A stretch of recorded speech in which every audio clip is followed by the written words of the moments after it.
Welcome back to Engicon academy ETA guideline. आज इस lecture में आपको दिल का हाल सुनाते हैं कि ह्यूमन हार्ट में क्या होता है, कैसे होता है। ये डिफरेंट चीज़ें आपने सीखनी है। Human heart is a muscular pumping organ. What is the function of this heart? तो ये जो फ्लूइड है, जो ब्लड है, उसको पंप करता है। तो जब वो पंप करता है तो उस प्रेशर से ये जो है बॉडी के अंदर ये डिस्ट्रीब्यूट होगा। सो कुछ बेसिक चीज़ें यहाँ पे सीखना ज़रूरी है। In which number first is human heart is a pumping organ, muscular organ है। अगर आप ह्यूमन हार्ट का शेप देखें कि शेप इसका कैसे है, तो शेप ऑफ ह्यूमन हार्ट जो हमारे पास है, दिस इज कॉनिकल शेप। ये कॉनिकल शेप है। क्लियर हो गई ये बात। दूसरी बात, अगर इसका साइज देखा जाए तो साइज इसका हमारे पास होता है टाइटन्ड फिस्ट।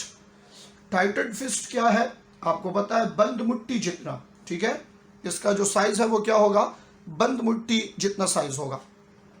अगर आप इसकी पोजीशन देखें, लोकेशन, तो ये होगा हमारे पास लेफ्ट साइड, और ये चेस्ट कैविटी में या थोरेसिक कैविटी जिसको कह सकते हैं, left side of chest cavity में ये मौजूद है। इस हार्ट के इर्द गिर्द एक मेम्ब्रेन आपको मिलेगा। Heart is surrounded by a tough membrane.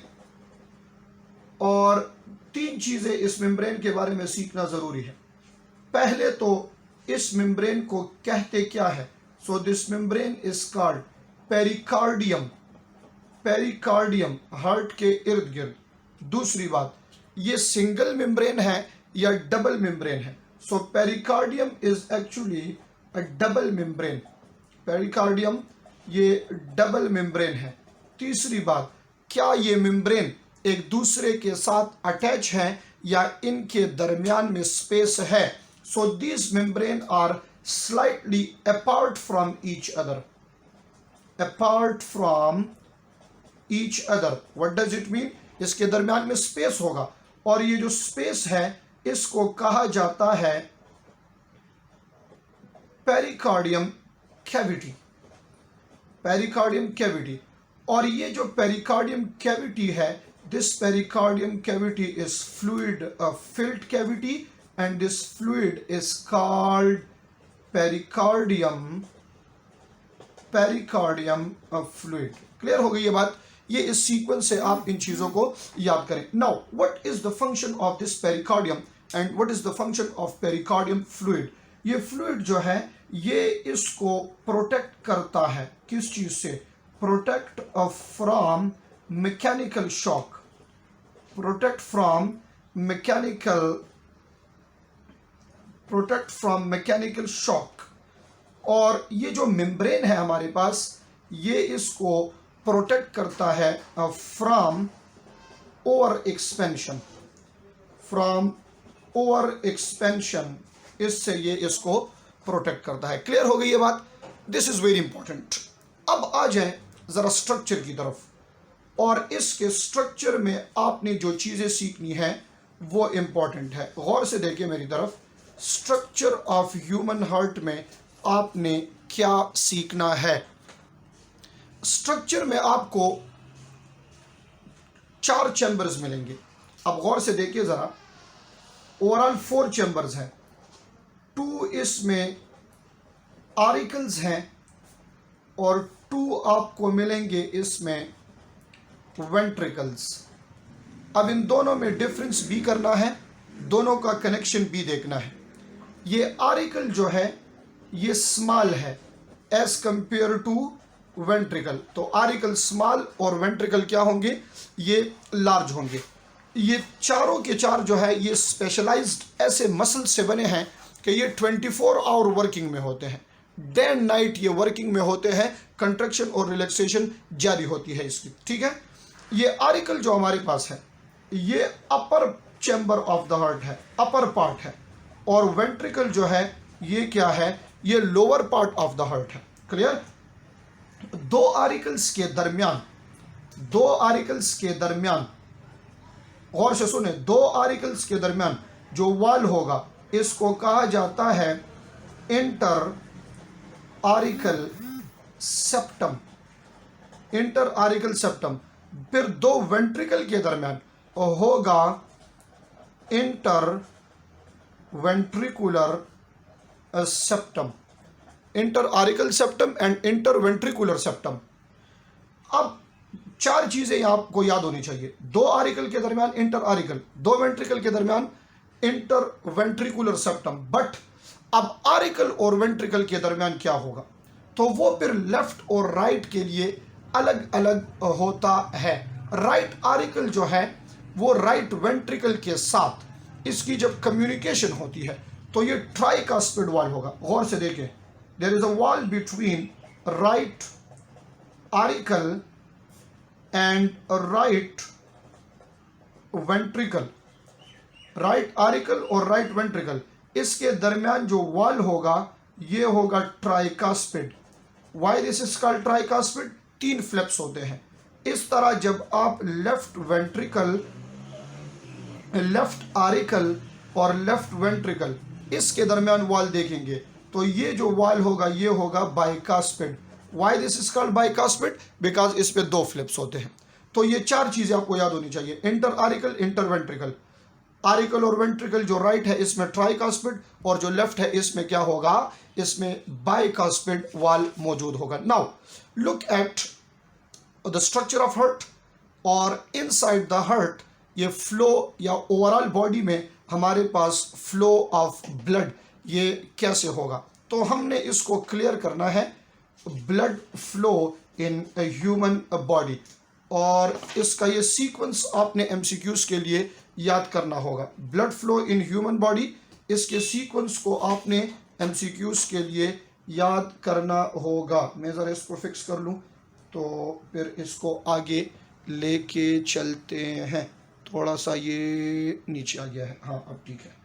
देखिए गौर से, जो हमारे पास ब्लड है जब उसकी पंपिंग होती है तो वो हार्ट के अंदर कहाँ से कहाँ जाएगा और फिर बॉडी के अंदर कहाँ से कहाँ इसकी मूवमेंट होगी।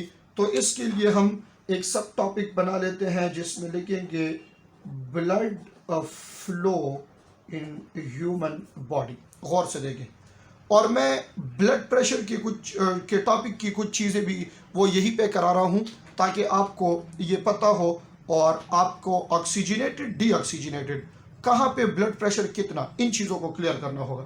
अब ज़रा गौर से मेरी तरफ देखें, इसको आपने अटेंशन ज़्यादा देना है। सपोज यहाँ पे आपके पास हार्ट मौजूद है, ठीक है, हार्ट मौजूद है।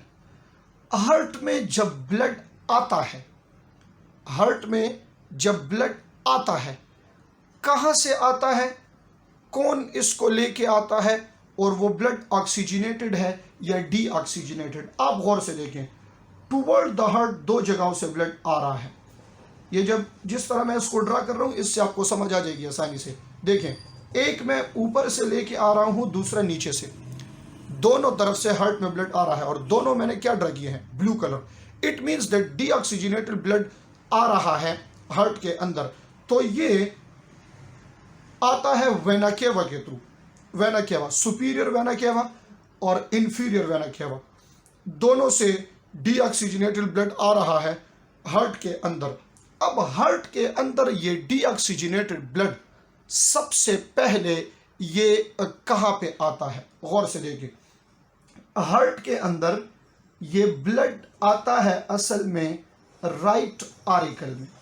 सबसे पहले ब्लड कहाँ पे आता है, राइट आरिकल में ब्लड आता है, डीऑक्सीजनेटेड ब्लड होता है। और इस ब्लड को कौन लेके आता है, वेना केवा जो है ये इस ब्लड को लेके आता है, which is the largest when of the body. Clear? इस वक्त हार्ट रिलैक्स होगा, इस वक्त हार्ट रिलैक्स होगा और आरिकल जो है ये भर जाएगा ब्लड से। जब ये राइट आरिकल कंट्रैक्ट होगा, मेरी बातों पे फोकस करें, राइट आरिकल जब कंट्रैक्ट होगा तो ब्लड आ जाएगा राइट वेंट्रिकल में। जब राइट आरिकल कंट्रैक्ट होगा, आप याद रखिए, when upper part of the heart contracted, so blood flow into the into the lower part. When lower part of the heart contracted, blood flow toward the lungs and toward all parts of the body with the help of an artery, the largest artery of the body called aorta. अब देखें, ये right ventricle से ये blood ये चला जाएगा कहाँ? Lungs के अंदर। अब आपने ये सीखना है कि राइट आरिकल से, राइट वेंट्रिकल से लंग्स में ये ब्लड कौन से वेसल के थ्रू जाता है। सो ये जो ब्लड यहां से जा रहा है, this vessel is actually called pulmonary artery. आप मेरी एक बात सीख लें, आर्टरी ब्लड को लेके जाता है और वेन ब्लड को लेके आता है।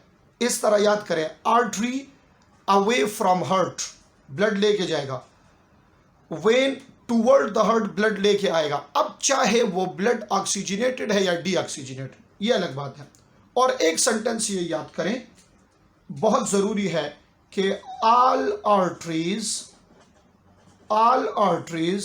Carry oxygenated, all artery carry oxygenated blood except pulmonary artery जो है इसमें डीऑक्सीजनेटेड ब्लड, तो ये पल्मोनरी आर्टरी, ये डीऑक्सीजनेटेड ब्लड लंग्स की तरफ आ रहा है। अब ये ब्लड ऑक्सीजनेट होगा तो इस लंग्स से ये ब्लड जाएगा अगेन टूवर्ड द हार्ट, और ये टूवर्ड द हार्ट जब जाएगा तो ये किस चीज के थ्रू? अब जो वेसल होगा, this is called pulmonary vein, because ये टूवर्ड द हार्ट लेके जा रहा है, पल्मोनरी वेन। और हार्ट में ये ब्लड लंग्स से कहाँ आएगा? अब ये ऑक्सीजनेटेड ब्लड होगा और ये आ जाएगा आपके पास लेफ्ट वेंट्रिकल में, लेफ्ट आरिकल में, ये आ जाएगा लेफ्ट आरिकल में। लेफ्ट आरिकल से ये ब्लड बाइकास्पिड वॉल के थ्रू लेफ्ट वेंट्रिकल में जाएगा। कहाँ? लेफ्ट वेंट्रिकल में। अब आप देखें, this circuit is called pulmonary circuit. इस सर्किट को क्या कहते हैं? इसको पल्मोनरी सर्किट कहा जाता है। अब ये जो फ्लो है ये हार्ट के अंदर है, ये यहां से यहां ये फ्लो हार्ट के अंदर है, फिर हार्ट से ब्लड निकला लंग्स में, और लंग्स से फिर ये ब्लड आ रहा है हार्ट के अंदर। तो these two parts and these two, they are the parts of heart। अब इसके बाद ये ऑक्सीजनेटेड ब्लड यहाँ से निकलेगा, हार्ट से ऑक्सीजनेटेड ब्लड निकलेगा। जब निकल आए तो ये आता है आयोर्टा में। यहाँ पे बुक में एक छोटी सी मिस्टेक भी है, उसको भी हमने क्लियर करनी है, ठीक है। अब ये ब्लड जो है ये निकल आया है हार्ट से, हार्ट कंट्रैक्ट होगा तो लेफ्ट वेंट्रिकल से, असल में ये तो हार्ट में है ना, तो लेफ्ट वेंट्रिकल से ये ब्लड कहाँ आएगा? आयोर्टा में। आप जरा इसको सीख लें, राइट वेंट्रिकल से ब्लड जाता है लंग्स में और लेफ्ट वेंट्रिकल से ब्लड जाता है आयोर्टा में। इसको इसलिए डिटेल से करा रहा हूं ताकि आपको बाद में मसला ना हो और ये पॉइंट सारे आपको क्लियर हो ब्लड फ्लो के। आयोर्टा से ये ब्लड चला जाएगा कहाँ? आर्टरीज में। आर्टरीज से ये ब्लड चला जाएगा कहाँ? आर्ट्रियोल में, ठीक है। आर्ट्रियोल से ये ब्लड चला जाएगा कहाँ? कैपिलरीज में, बट मैं इसको ऐसे लिख रहा हूं ताकि क्लियर हो। कैपिलरीज में ये ब्लड चला जाएगा, ठीक है, कैपिलरीज में। अब मैंने दो डिफरेंट कलर से इसको क्यों लिखा है? क्योंकि यहां से एक्सचेंज हो रही है। क्या हो रही है? एक्सचेंज हो रही है यहां से। अभी तक आयोर्टा, आर्टरी, आर्ट्रियोल, इसमें ऑक्सीजनेटेड ब्लड था और अब कैपिलरी में ऑक्सीजनेटेड एंटर हुआ है तो डीऑक्सीजनेटेड लीव करेगा, क्योंकि इसमें से ऑक्सीजन ये चला जाएगा कहाँ? ये चला जाएगा टिश्यूज के अंदर for the process of respiration. अब इस कैपिलरी से जो ब्लड निकलेगा ये ब्लड आपका ब्लू कलर यानी डीऑक्सीजनेटेड ब्लड है। तो कैपिलरी से ये ब्लड जाएगा वेन्यूल में, ठीक है। वेन्यूल से ये ब्लड जाएगा वेन्स के अंदर और वेन्स से ये ब्लड जाएगा हमारे पास वेना केवा के अंदर, तो दो तरह की वेना केवा मौजूद है, सुपीरियर एंड इन्फीरियर, और इस वेना केवा से ये ब्लड आ जाएगा कहाँ पे, हार्ट के अंदर। This is overall circulation. So दो सर्किट्स यहाँ डिफाइन है, this one is pulmonary and this one is systemic circuit. दोनों में डिफरेंस क्या है, from heart to lungs, lungs back to heart, और from heart to tissue and from tissue back to the heart. तो आप देख लें, अवे फ्रॉम लंग्स आर्टरी लेके आ रहा है, sorry away from heart arteries लेके आ रहा है, टूवर्ड द हार्ट वेन लेके जा रहा है, फिर अवे फ्रॉम हार्ट आर्टरीज लेके आ रहा है, टूवर्ड द हार्ट लेके जा रहा है वेन्स। बट ये सेंटेंस अगर आपको याद हो, all arteries carry oxygenated accept pulmonary and all veins contain deoxygenated accept pulmonary. अब इसमें पेज नंबर 332 पे आप देखिए, जो सेकंड पैराग्राफ है उसमें आपको 6-7 लाइन पे एक ब्रैकेट में एक लाइन मिलेगी, लिखा है the semilunar wall in pulmonary vein aloe the deoxygenated blood, allow the deoxygenated blood to go to lungs and prevent it back flow। लिखा है कि ये सेमिलुनर वॉल, इन्होंने वेन का जिक्र किया है कि टूवर्ड द लंग्स, तो आपको पता है कि वेन नहीं होता, टूवर्ड द लंग्स तो आर्टरी होता है, तो आप उस ब्रैकेट में जो पल्मोनरी वेन लिखा है उसको पल्मोनरी आर्टरी कर दें तो वो ठीक हो जाएगा। This is all about blood flow in away from the heart and toward the heart. ये हमारे पास ब्लड फ्लो है यहाँ पे। अब इसके साथ ब्लड प्रेशर्स को मेंशन करना जरूरी है, आगे जाके उसको पढ़ेंगे, बट ब्लड प्रेशर्स हम यहीं पे मेंशन कर लेते हैं ताकि आपको फिर याद हो। तो इसको मैं लिख लेता हूँ यहाँ पे कि कौन से आर्टरी में, कौन से वेन में और कौन से स्ट्रक्चर्स में आपके पास ब्लड प्रेशर कितना होगा। गौर से देखें मेरी तरफ ज़रा, ये आयोर्टा जो है इसमें सबसे ज़्यादा है, आयोर्टा में सबसे ज़्यादा ये होगा 120/80। आयोर्टा का ब्लड प्रेशर होगा 120 सिस्टोलिक और 80 डायस्टोलिक। आर्टरीज में होगा 102/60, 102/60-65, ये इसका रेंज है। फिर आर्ट्रियोल में ये पहुंच जाएगा 90/45, अबाउट 40 to 45। तो आपके बुक में इसके डिफरेंट रेंजेस लिखे हैं, आपके अगर MCQs में आ जाए तो आपने वो टेबल नोट करना है, ठीक है, टेबल नोट करना है। तो 120/80, 102/60 एंड 60/40। अच्छा ये 60 है, 60/40, 60 सिस्टोलिक एंड 45 डायस्टोलिक। कैपिलरीज के अंदर एक कांस्टेंट प्रेशर होता है 40 mmHg का। अब स्टूडेंट्स को ये कंफ्यूजन है कि यहाँ तो सिस्टोलिक डायस्टोलिक दोनों है, यहाँ क्यों नहीं है। याद कर लें, इस हार्ट की इस लेफ्ट वेंट्रिकल की कंट्रैक्शन और रिलैक्सेशन का असर जो है ये इस कैपिलरी से पहले आर्ट्रियोल तक है, इसके बाद जो है उसमें एक कांस्टेंट प्रेशर होगा। तो वेन्यूल में आपके पास 20 है, वेन्स में 10 है और वेना केवा में ऑलमोस्ट 0 है, यानी 2 mmHg तक इसका ब्लड प्रेशर ये हो सकता है। And then the blood flow back toward the heart, heart में फिर पंपिंग होगी, राइट आरिकल, राइट वेंट्रिकल। एक और कंफ्यूजन क्लियर करते हैं फिर आगे नेक्स्ट लेक्चर में। गौर से देखें मेरी तरफ, इधर देखें। स्टूडेंट समझते हैं कि जब हार्ट कंट्रैक्ट होगा तो ब्लड राइट आरिकल में राइट से, राइट वेंट्रिकल में उससे लंग्स में, फिर ऐसे ऐसे नहीं होता। दोनों राइट आरिकल और लेफ्ट आरिकल ये एट अ टाइम कंट्रैक्ट होंगे। देखें बिल्कुल गौर से, राइट आरिकल और लेफ्ट आरिकल ये एट अ टाइम कंट्रैक्ट होंगे, तो इससे ब्लड आएगा राइट वेंट्रिकल में और इससे ब्लड जाएगा लेफ्ट वेंट्रिकल में। फिर जब ये लेफ्ट वेंट्रिकल कंट्रैक्ट होते हैं, इसको मैं यहां लिख लेता हूं, right auricle contracted, so blood flow toward right ventricle, ठीक है। फिर left auricle contracted, so blood flow toward left ventricle, auricle से वेंट्रिकल। ये देखें, ये दोनों एट अ टाइम कंट्रैक्ट होंगे तो ब्लड एट अ टाइम इसमें आएगा।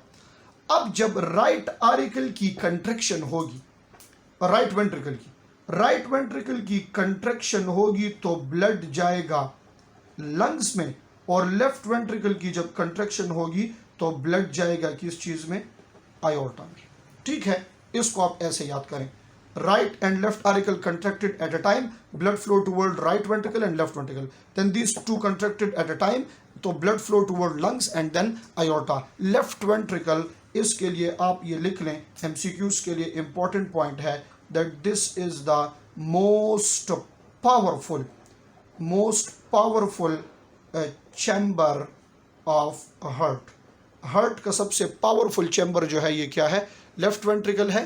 क्यों सबसे पावरफुल है, क्यों सबसे ज़्यादा कंट्रैक्ट होता है? रीज़न इज़ दैट इसके कंट्रैक्शन से all parts of the body में ब्लड जो है वो क्या करेगा, वो फ्लो करेगा। This is all about human heart and blood flow toward and away from heart. In the next lecture we are going to talk about cardiac cycle.